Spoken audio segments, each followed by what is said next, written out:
Prefixes और suffixes लगाकर नए अल्फाज बनाइए। तो पहले हम डिफ़ाइन करते हैं कि प्रीफिक्सेस क्या होते हैं।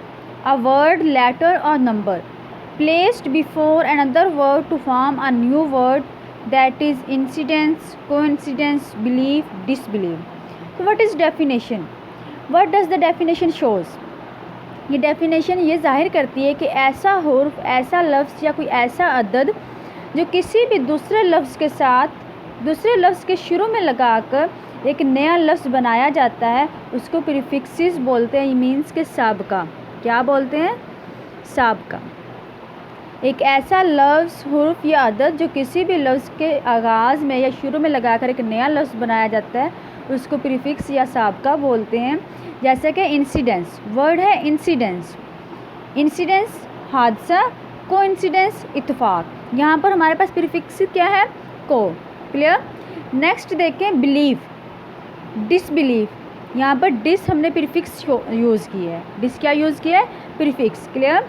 इसी तरह आपकी बुक एक्सरसाइज देखें, उसमें सफिक्सेस भी दिए हुए हैं। तो व्हाट इज़ फिक्स?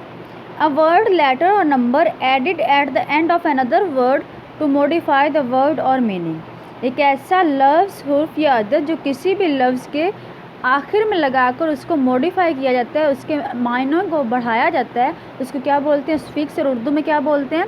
लहाका। उर्दू में क्या बोलते हैं? लहाका। क्लियर? प्रीफिक्स और सफिक्स की हमने डेफिनेशन की है। अब डेफिनेशन करने के बाद हम ये बुक एक्सरसाइज देखेंगे। यहाँ पर देखिए, हम ये चंद एक अल्फाज दिए हुए हैं, जैसे कि हमने पहले इसको रीड आउट किया है कि इन अल्फाज के साथ प्रीफिक्सेस और सफिक्सेस का एडिशन करके हमने न्यू वर्ड्स बनाने हैं। तो ये वर्ड्स जो हैं ये आपके लिए पहले ही बनाए गए हैं।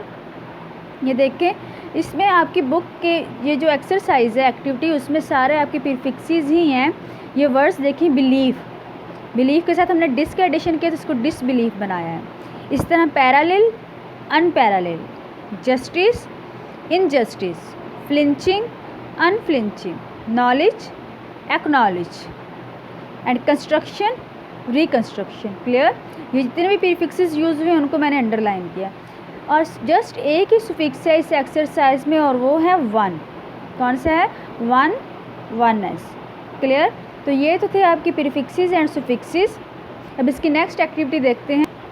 नेक्स्ट एक्टिविटी नंबर सी है, match column A with B to find the each exact meaning of the word. Column A के वर्ड्स को कॉलम बी के वर्ड्स के साथ मैच करें ताकि उसके जो एग्जैक्ट मीनिंग्स हैं वो आपको मालूम हो सकें। तो स्टूडेंट्स, ये कॉलम जो है ये इस तरह आपके पेपर में नहीं आएगा, बल्कि ये एमसीक्यूज़ की सूरत में आएगा। एक वर्ड दिया जाएगा, जैसे हमने पहले इसकी ग्लॉसरी की है, वोकैबुलरी की है, उसके 4 ऑप्शंस होंगे, उसमें से आपने जो इसका करेक्ट मीनिंग होगा वो फाइंड आउट करना होगा। क्लियर? जैसे कि वर्ड चार्म है तो चार्म को लिख दिया जाएगा और नीचे उसके 4 ऑप्शंस दिए जाएंगे, जिसमें से एक करेक्ट होगा और उसको आपने सिलेक्ट करना होगा। क्लियर? इस तरह कॉलम नहीं आएगा, बल्कि ये एमसीक्यूज़ की सूरत में आएगा। तो इसको हमने सॉल्व किया हुआ है, मैं आपको देती हूँ जी। तो ये हमारे पास कॉलम है जिसको हमने सॉल्व कर लिया। हम इसको रीड आउट करते हैं। चार्म का एग्जैक्ट मीन क्या है? अट्रैक्शन। कंपोज लिखना, राइट। सिविलाइजेशन तहजीब, कल्चर सकाफत। फेथ अकीदा, बिलीव ईमान अकीदा। इरेडिकेट ख़त्म करना, एलिमिनेट ख़त्म करना। Eloquent fluent. Bestowed with, confer as gift. ये वर्ड्स वही हैं जो कॉलम बी में राइट किए हुए हैं, जस्ट इनके एग्जैक्ट मीनिंग्स जो हैं वो सीक्वेंस से इन वर्ड्स के सामने राइट कर दिए गए हैं। Demolish, destroy.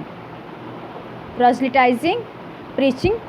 इनके उर्दू मीनिंग्स आपको ऑलरेडी मालूम है क्योंकि हम पहले लेसन की ट्रांसलेशन जो है वो कर चुके हैं। ये लेसन में से ही वर्ड्स जो हैं वो लिए गए हैं। एवरलास्टिंग, हमेशा रहना, नेवर एंडिंग। क्योस, इंतशार, कन्फ्यूजन। वर्ज, वर्ज एज, किनारा। वंडर, हैरान रहना, सरप्राइज। डिग्निटी, अजमत, प्राइड। क्लियर? तो स्टूडेंट्स, ये हमने बुक एक्सरसाइज का पेज नंबर 8 सॉल्व किया है। तो आपका जो होमवर्क है वो है ये जो मीनिंग वर्ड्स आपको दिए गए हैं इनके साथ प्रीफिक्सेस और सफिक्सेस लगाना है, ये आपने अपने नीट नोटबुक्स पे राइट करना है। और ये जो कॉलम है ये आपने अपनी बुक पर ही मैच करना है, लाइंस लगाकर मैच करना है। क्लियर? इसको याद भी करना है और इसको बुक पर सॉल्व भी करना है, और ये प्रीफिक्सेस और सफिक्सेस को नीट नोटबुक्स पे लिखना भी है और याद भी करना है। Is it clear? Okay, take care and अल्लाह हाफिज़।